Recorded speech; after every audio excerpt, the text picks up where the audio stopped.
This presentation is focused on the environmental and cultural factors associated with sexual assault survivors with anxiety and depression. In the cultural environment, we have the media. News is a big part of that media, and we're seeing increasing reporting of sexual assault. We're also seeing concentration on criminal facts like suspects, arrests, and court trials. They tend to avoid blame on perpetrators and imply that victims are consenting. A lot of times this is with teacher and student relationships, where students are exploited by a teacher and the news portrays them as consenting with that teacher. Within movies and TV, survivors are usually portrayed as weak and vulnerable, while perpetrators are usually portrayed as fictional or monster-like. Some are more accurate and can sometimes depict current high-profile sexual assault cases and survivor depiction. An example of this would be Law and Order SVU. These types of portrayals are both accurate and inaccurate and could potentially put populations at risk for danger or misunderstanding. A good example of this is when perpetrators are portrayed as fictional monsters. That puts a really hard task for the court to convict someone if they don't portray that in the courtroom and people see them as a normal guy instead of this monster that the media makes them out to be. Cultural environment family support.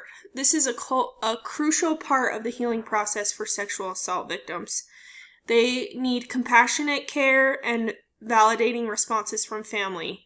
A lot of time family have shared trauma, such as psychological distress, guilt, self-blame, loss of trust, anger, and effects on relationships with the victim.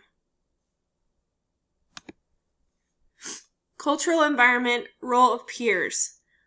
So peers can either be supportive or destructive. Supportive is when they act the same as family. They can be positive if victims feel believed and validated. Whereas destructive can come from victim blaming, increased mental health problems like anxiety, depression, PTSD, and isolation, and can even lead to suicide. College campuses with negative peer support have shown to lead to increased campus sexual assault. Cultural environment cyclical nature. So there are some gender-specific cyclical tendencies. With females, they don't have a correlation between being sexually abused and becoming a sex offender, whereas males are at much higher rates becoming a sex offender if they suffered from sexual abuse than those who did not. Abuse that happened from the age of 12 and older had the highest rate of becoming a sex offender sometime in their lifetime. Being sexually assaulted puts you at a much higher risk for being assaulted again or re-victimized. Some studies even say you are 35 times more likely than someone who has not been victimized before. That's a scary statistic. Within the cultural environment, we also have the legal and political system. Within the justice system, we have a majority of the sexual assault perpetrators will not go to jail or prison.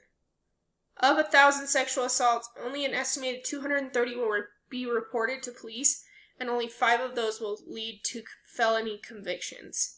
We also have issues with untested rape kits. Thousands of untested rape kits all across the country, leading to no justice for the victims. Not enough resources to test, process, and profile the samples that are collected after an assault. Cultural environment potential barriers. So there are stigmas associated with sexual assault.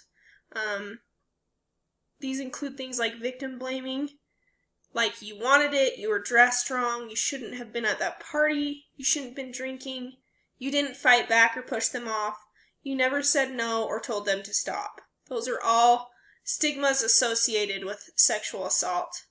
Also, stigmas associated to the mental health, like anxiety and depression, are depressed people are a danger to others, people with depression lack willpower, and people with depression can control it if they just need to go out and do fun things and then they can be happy again. They're choosing to be depressed. These are also taboo subjects to talk about. Talking about sexual things and mental health are taboo subjects within our culture, especially in the state of Utah. The cultural environment or international scope. Sexual assault is viewed very differently across the globe and is usually linked to the way a society views women and patriarchal systems. Several countries, including areas in India, the Middle East, and places in Africa, tend to objectify women, essentially women who are blamed for being violated because of the actions that they took. Some of those stigmas, the way they're dressed, makeup, going out alone, or being out late, are all reasons that they justify why someone was sexually assaulted in some of those countries. With health disparities, we have socioeconomic status. Some of those include no insurance coverage, expensive aftercare or counseling services, dangerous neighborhoods with increased violence, loss of employment, dropping out of school, so diminished educational opportunities, which leads to diminished employment opportunities, and also homelessness. Health disparities and race ethnicity. Sexual violence and its mental health affects disproportionately Black and Native American people at a much higher rate. Black or African American women,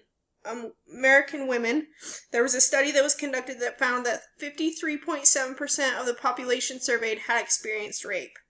In that same study, it found that 56.1% of women and 27.5% of Native American men reported sexual violence at some point in their lives. Whereas Asian American and Pacific Islander, only 8% experienced rape or sexual assault, and Latinx, only 4% claim to have experienced any type of sexual abuse. Health disparities with religion. Religious beliefs can either be a barrier or a resource for sexual assault victims. All three major religions, Christianity, Judaism, and Islam, have teachings that could be seen as either a barrier or a resource, and it all depends on the interpretation of those teachings. Most religious beliefs and teachings do not tell people they are bad or unclean, or try to make them feel bad for being sexually assaulted. It's usually most determined by the culture climate of the area and not that particular religion's teachings. Health disparities in gender. With gender, we have males. They have a fear of being perceived by their peers as gay if the perpetrator was male. It's not considered masculine to seek help for mental health issues, and they think they should be able to defend themselves and refuse to see themselves as a victim. They also have disbelief in successful prosecution and don't want to go through all of it and to not see results. Whereas females have fear of retaliation from their perpetrator, they also have guilt and self-blame and fear of not being believed that it was not their fault. If they had a prior relationship with the offender, they have a hard time and don't want to get them in trouble because of these prior feelings. And sometimes there are more options for help and safe havens for women than there are for men. With health disparities, we also have geographical location. More resources in certain locations, such as mental health crisis centers and safe havens for victims. There's lack of accessibility to care because of no public transportation in rural locations, and it's hard to get a place of care for mental health victims. There also is a stigmatism of small hospitals need to save beds for more important patients, so they don't end up going in. Telehealth. This is a great resource that can help victims have access to health care without leaving the comfort of their home. It can be a deciding factor if the victim needs to seek further medical evaluation rather than just talking to someone about it. And we can also help the patient feel more comfortable with healthcare workers before coming into a frightening environment because it is a foreign place and you had just suffered from a trauma. It's a good thing for someone to talk to help move past the shock phase of the trauma and see more help is needed. And there's only one con to the telehealth, and it's a conflict between expectation of victim and reality of healthcare practices. Meaning that the victim believes they're going to be able to help them more than they really are, and there are limitations to telehealth. Health disparities bias. So implicit bias is fear of being judged or looked at as weak, fear of backlash or further harm from the perpetrator. Can just receive help or support from friends instead of seeking medical help or mental health counseling. This could also be receiving any kind of justice through the court system as well.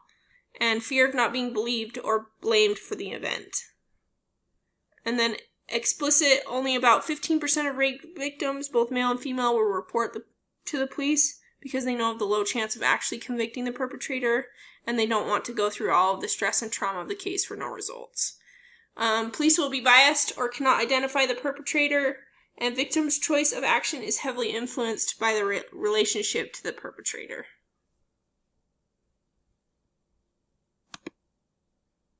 The international scope. So third world countries have a higher percentage of rape and sexual violence victims. These countries also do not have much access to mental health facilities or safe havens for these victims to seek refuge at.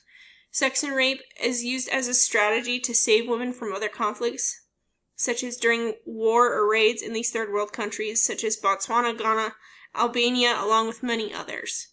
Different cultures and areas need different treatment actions, based upon the availability of healthcare and testing for injuries, STIs, or psychosocial problems. Community health programs can be implemented worldwide to show the importance of seeking treatment and help when victimized by sexual abuse.